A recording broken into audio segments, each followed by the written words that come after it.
Jimmy Santos, balik Pilipinas na. Mapapanood kaya sa It's Showtime? Alamin natin yan kay Cynthia.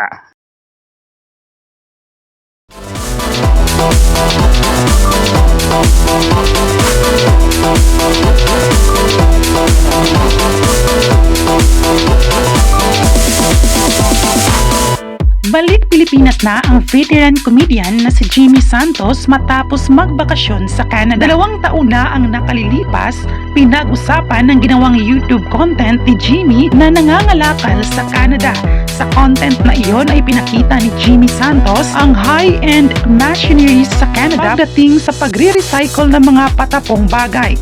Dinala ni Jimmy Santos ang plastic bags na puno ng empty cans at containers sa isang modern recycling center. Sa dala niyang kalakal ay kumita siya ng 15 Canadian dollars o tinatayang 600 pesos. Pinag-usapan ang content na iyon ni Jimmy. Pero sa kanyang latest YouTube content, sinabi ng dating Eat Bulaga host na nasa Pilipinas na siya. Ipinakita rin niya sa video ang kanyang daily routine na namumuhay ng solo sa Angeles City, Pampanga. Ipiniliwanag ni Jimmy na ang pagpunta niya sa Canada ay bakasyon para makasama ang anak niya roon at ang pamilya nito. Ayon pa niya, nandito daw siya sa Pilipinas, marami raw nagtatanong na akala nila na sa Canada na ito.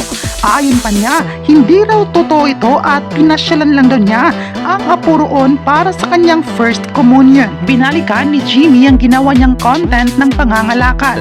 Ayon pa niya, nakapag-vlog pa rin daw siya doon, nangalakal siya. Maganda raw ang sistema ng pangangalakal. Malinis daw at saka disiplinado.